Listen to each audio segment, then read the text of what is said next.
जय भोलेनाथ और हर महादेव।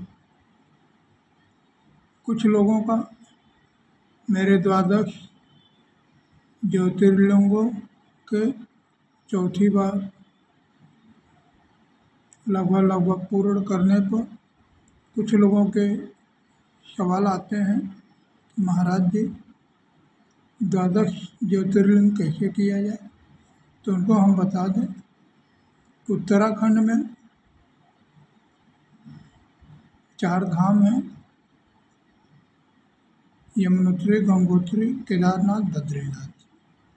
आप सर्वप्रथम अगर जा सकते हैं इन चारों धामों के दर्शन करिए, जिसमें आपका एक केदारनाथ ज्योतिर्लिंग पूर्ण हो जाता है। अगर आप सक्षम नहीं हैं 4 धाम करने के लिए,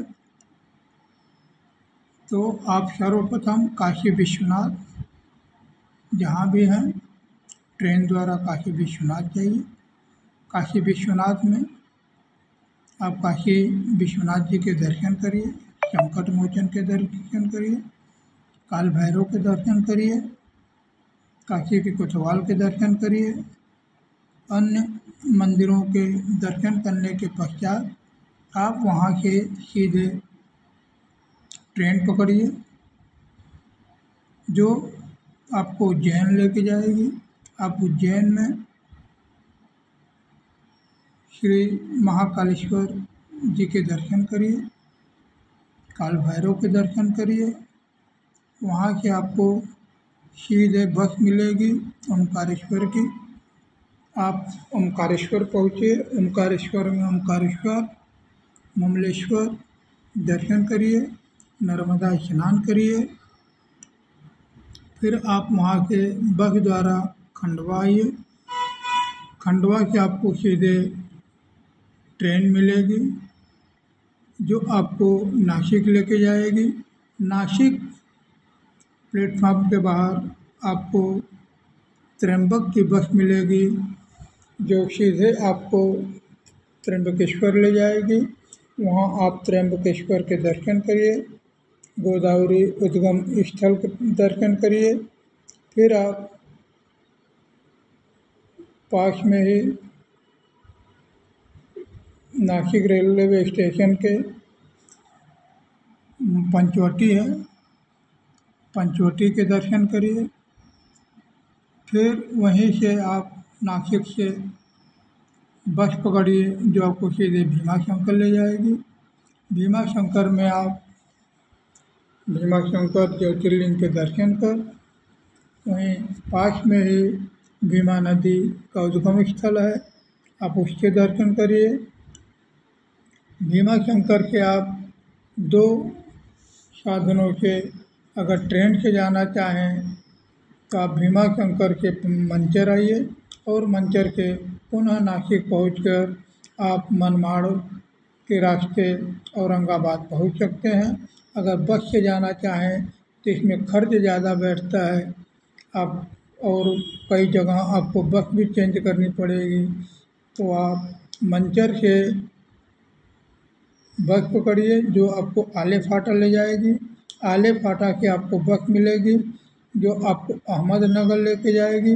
आप अहमदनगर के जब आगे बढ़ेंगे तो रास्ते में आपको 40 किलोमीटर पे श्री शनिदेव का शनि सिग्नापुर पड़ेगा, आप उनके दर्शन कर फिर वहाँ से आप साधन पकड़ के औरंगाबाद जाइए। औरंगाबाद स्टेशन के 70 किलोमीटर 30 किलोमीटर की दूरी पे वृषणेश्वर हैं, आप वृषणेश्वर के दर्शन करिए।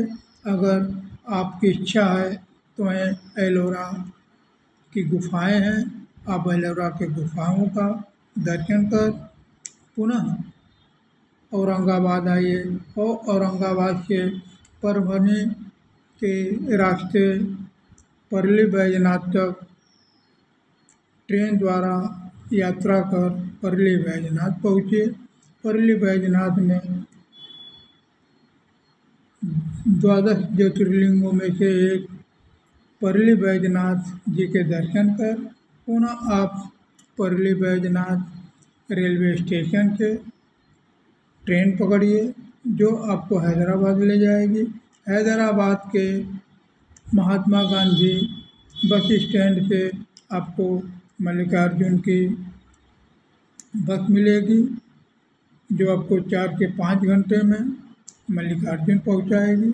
मल्लिकार्जुन में आप मल्लिकार्जुन ज्योतिर्लिंग के दर्शन करिए, कृष्णा नदी के दर्शन और स्नान करिए। यहाँ आप आगे की यात्रा के लिए यहाँ से 80 से 85 किलोमीटर पर मरकापुर रेलवे स्टेशन है, आप वहाँ पहुँचिए। वहाँ से आप सीधा चेन्नई की ट्रेन लीजिए। चेन्नई से आप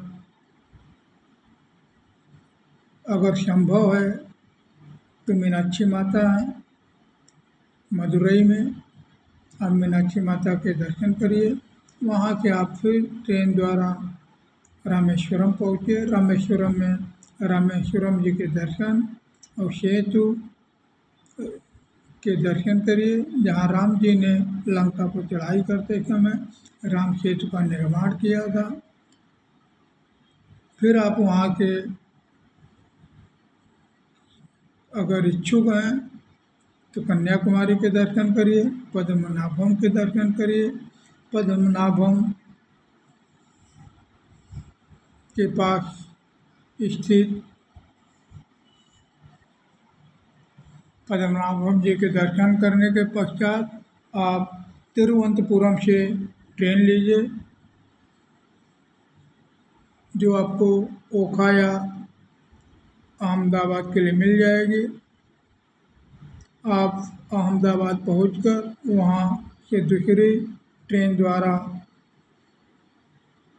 सर्वप्रथम सोमनाथ जाना चाहें तो सोमनाथ जी के दर्शन करिए। फिर वहाँ से आप बाई बस द्वारका पहुँचिए। द्वारका में आप नागेश्वर ज्योतिर्लिंग के दर्शन करिए, रुक्मणी मंदिर के दर्शन करिए, भेड़ द्वारका के दर्शन करिए, द्वारकाधीश के दर्शन करिए। इस प्रकार आपके 12 ज्योतिर्लिंग के दर्शन पूर्ण हुए। जय गौ माता, जय गोपाल। जो भी इच्छुक व्यक्ति 12 ज्योतिर्लिंग के दर्शन करना चाहें तो इस वीडियो को पूरा देखें और अपनी यात्रा शुरू करें।